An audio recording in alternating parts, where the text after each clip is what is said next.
On today's episode of Locked On Canucks, Brock drama and the Canucks look to make it two in a row against the Montreal Canadiens. This is Locked On Canucks, and it starts now. You're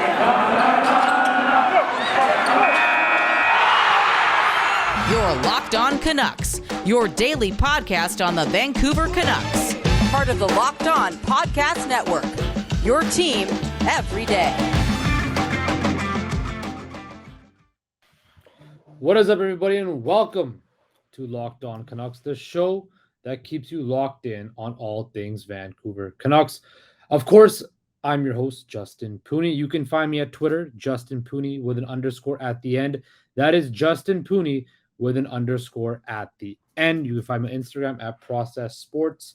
That's Process Sports with an underscore at the end. I want to thank you for making Locked On Canucks your first listen of the day. We are free and available wherever you may get your podcast services. Also, type in Locked On Canucks on YouTube and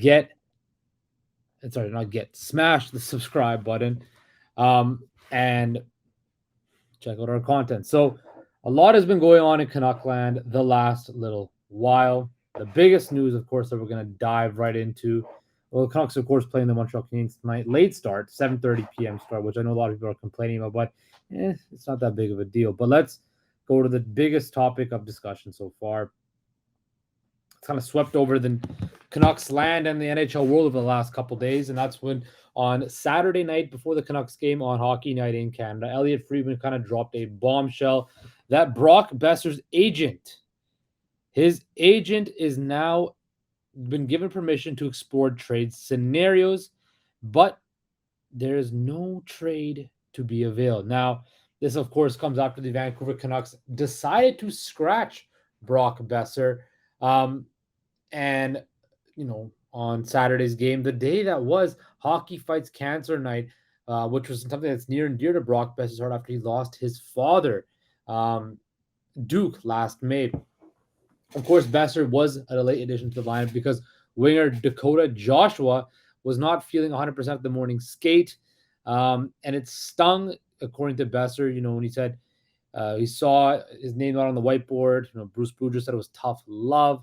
So it was not a sticky scenario. You kind of thought at that point, oh man, this is the end, and it still very well could be the end of Brock Boeser. Not only does Boeser play pretty well against the Arizona Coyotes in a 3-2 overtime win, he scores a goal, right? And today he said that with the media, he didn't, complain, sulk, burn the organization down. As we expect, Brock Boeser is a class personified individual. And what did he say? He said he's processed it. It took a while. He's moving forward. And he's going to play Elias Pettersson tonight. And he's like, you got to learn from it. And he's focused on producing. And, all the reports indicating that who could potentially be interested in Brock Boeser, a lot of teams would be. But there was, when you look at this team, this Canucks team so far this season, this organization, it's been an absolute, this could have gone in so many different scenarios as bad. It could have gone so much better, but quite frankly, this could be one of the, if you ask me, the Canucks start so far today on December the 5th, on a Monday, December the 5th. They currently are 3 points out of a playoff spot, and they haven't even come close to playing their best hockey. They've been, poor. They've been, discombobulated. There's been drama. There's been injuries. There's been trade scratches, trade requests, contract demands, all of this stuff going on. And yet here the Canucks are still 3 points out of a playoff spot, 10, 12, and 3, facing off against the Montreal Canadiens team tonight, who is 12, 11, and 1. Both, is a game that is very winnable. Very, very winnable. Their captain, Bo Horvat, of course, is playing very well this season. JT Miller has, 11 goals and 13 assists. This team has 6-4 over the last 10 games. How are they going to turn this ship around? Well, Bruce Boudreau and this Canucks team, for the whole entire season, the biggest thing is the lack of commitment to effort for a full 60 minutes. This team has not played a complete 60-minute game all season. They have not. They have played. They have not given the effort, the passion, the desire that you would expect from an NHL franchise. You've seen it in spurts, right? We've seen it in spurts this season. We've never seen it consistently, and I think that is the biggest flaw in this organization. You're hearing a lot about, rebuild and tear it all down and strip it all down. I've been saying since the offseason, it's not going to happen because A, they have players that are their core pieces. Thatcher Demko's out. He's plays on injured reserve, but you still have Quinn Hughes and you still have Elias Pettersson. You have those pieces. And I know people don't want to include JT Miller, but he's signed to the long haul. He's a part of that core. I'm going to still hold out hope that Bo Horvat's going to be a part of that core. I really hope he is. I really hope Andrei Kuzmenko is as well. But when you look at this core, the players in this core are not, their age does not line up for a full-on rebuild unless you want to move core pieces away like a Demko, a Pettersson, or a Hughes. And we're hearing, that teams were making calls on Demko because he was not playing very well. If they are to keep those players, those three guys, there is no rebuild going on because it's not conducive to winning. And these guys are in a position where they're in the primes of their career. You have to take advantage of it. The other part of it is that why there's not rebuild is because of the monetary reasons. Francesco Aquilini will not, I repeat, will not burn this organization and do a full-on rebuild because it will suffer ticket sales-wise. Now, again, you're seeing, certain games, there's still tickets available right before the game and stuff like that on the resale market. But when I look at this is a business. Francesco Aquilini does not want to lose money in this business. That is why he is not going to tear this franchise down, right? When I see people saying like, "Oh, I'll accept the rebuild," are you sure? Are you fully prepared to see the best players in the organization leave and just rebuild under assets? I don't think so. Now going back to Boeser. There's no indication that he's requested a trade, but it seems like I'm going to touch back, kind of full circle back onto Boeser. If you trade Brock Boeser, it's not a rebuilding move. It's a shaking up the core move, and that might just be what's needed. Look, I think Brock Boeser is a class act, a class A individual, personified human being. He's gone through so much. We've seen what he's gone through in his personal life, and he's battled through it. And he still comes back every year and tries to play his best. But on the ice, I think people get stuck on that side of it. The whole, look, he's gone through so much, which absolutely is commendable. He's a great guy, a great locker room guy. Appears he's not one of the issues in the locker room when it comes to all the locker room issues with the Canucks. He's making $6.65 million for this year and 2 more years subsequently. He's got 4 goals. This is a guy that was projected when he first came to the league to score 30-plus goals per season, and he's never lived up to that hype. I think when I look at Brock Boeser, it's time to just cut bait, and it might be a situation where he moves on, and it's the best-case scenario for each side. He's got 15 points in 19 games, right? But Brock Boeser is a goal scorer. Now, who knows? He's going to start playing with Elias Pettersson now. Does that mean, he scores some more goals, kind of boosts his trade value up? By all means, he could do that. But I think the Canucks have tried to trade Boeser, and there's just no takers for him because of his injury problems. If he can play well, put some consecutive games, you could potentially get something in return. Now, as for what you could get in return, people are saying the Oliver Bjorkstrand deal from what Columbus got for Seattle, 3rd and 4th round pick. Hell, that could work.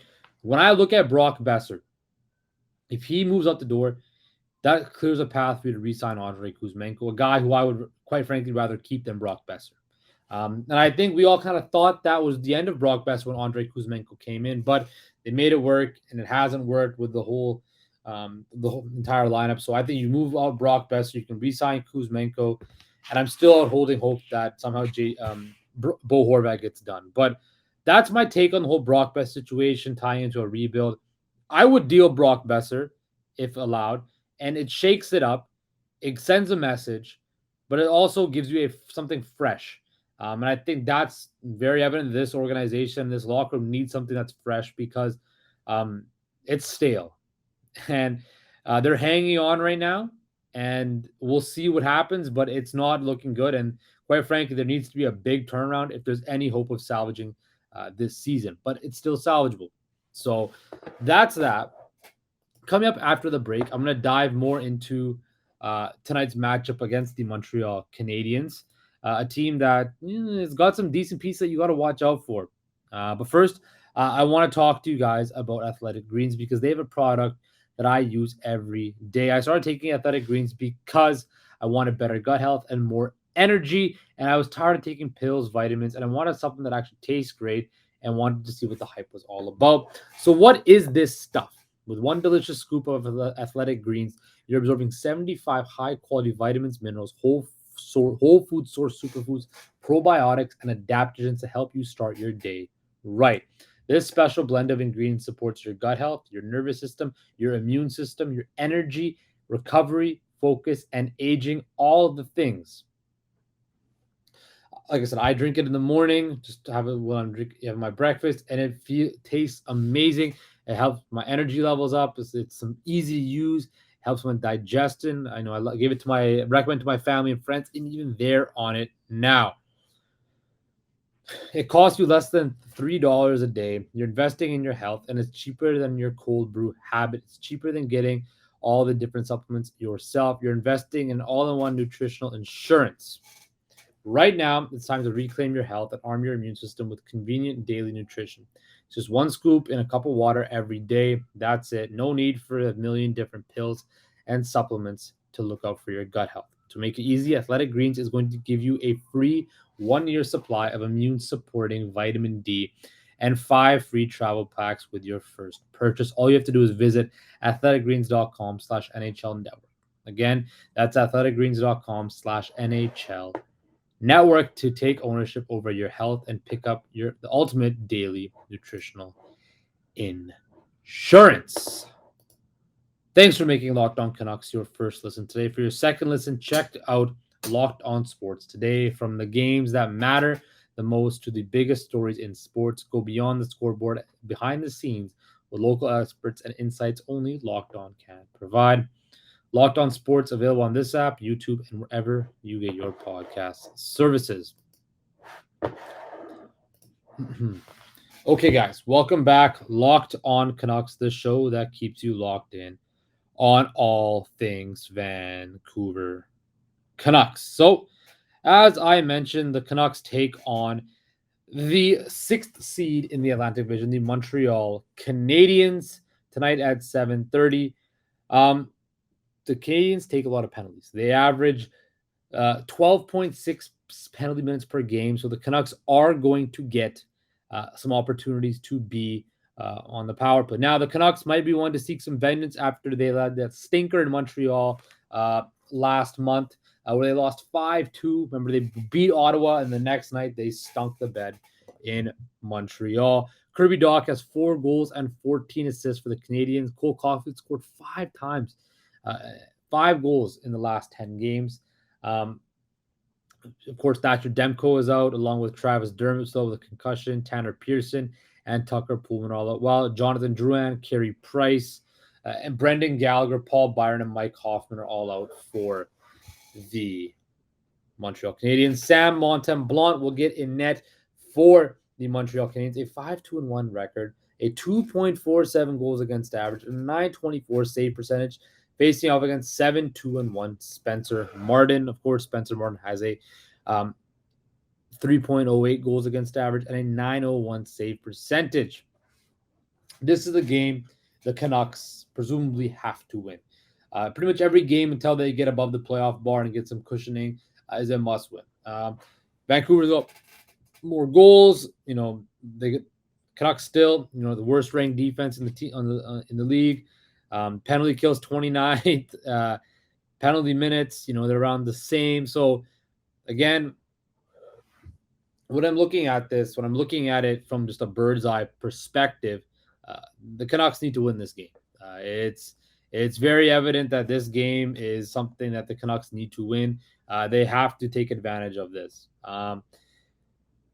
The Canadiens gave 3 power play goals on Saturday against the Oilers. That's going to be something the Canucks need to take advantage of, like I mentioned, because Montreal will take penalties and the Canucks need to make them pay.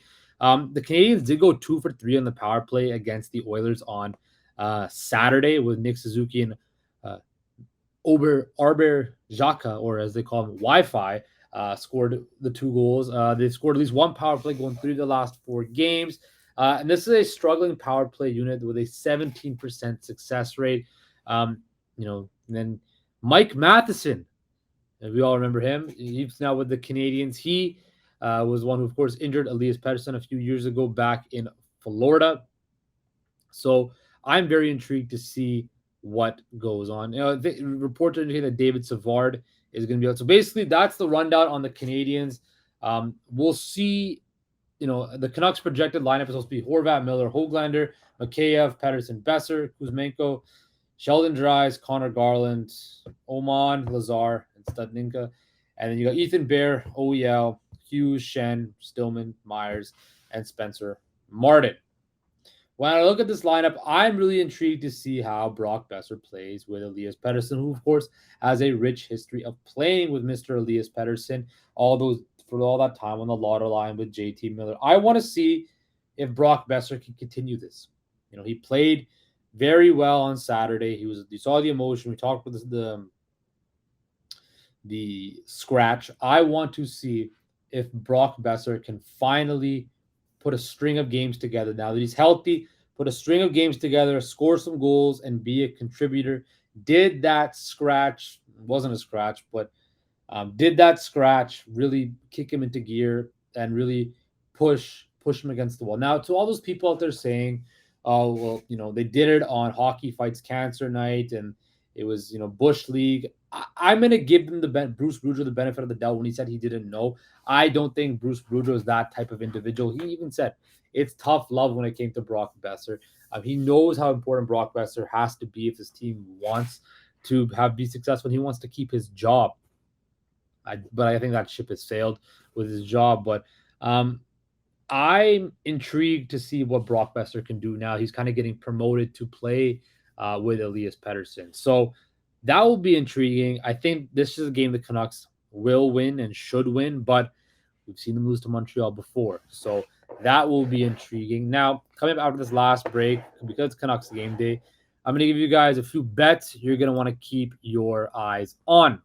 But first, I want to talk to you guys about betonline.net, which is your number one source for sports betting info, stats, news, and analysis. Get all the latest odds and trends for every professional amateur league out there, from football to basketball to soccer and esports. We've got it all at betonline.net. And if you love sports podcasts, you can find those at BetOnline as well.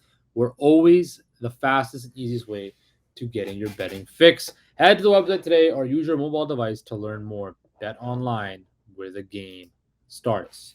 Alrighty. Canucks taking on the Montreal Canadiens in just about half an hour's time. Now, the Vancouver Canucks, of course, are the favorites in this game. According to the odds makers, the puck line is set at the Canucks 1.5. The Canucks money line, they are minus 230, and the over-under is set at 6.5. Take the Canucks puck line at minus 1.5 and take the under. I believe this game will be about a 3-2, 3-1 game. I don't foresee it to be a very high-scoring affair.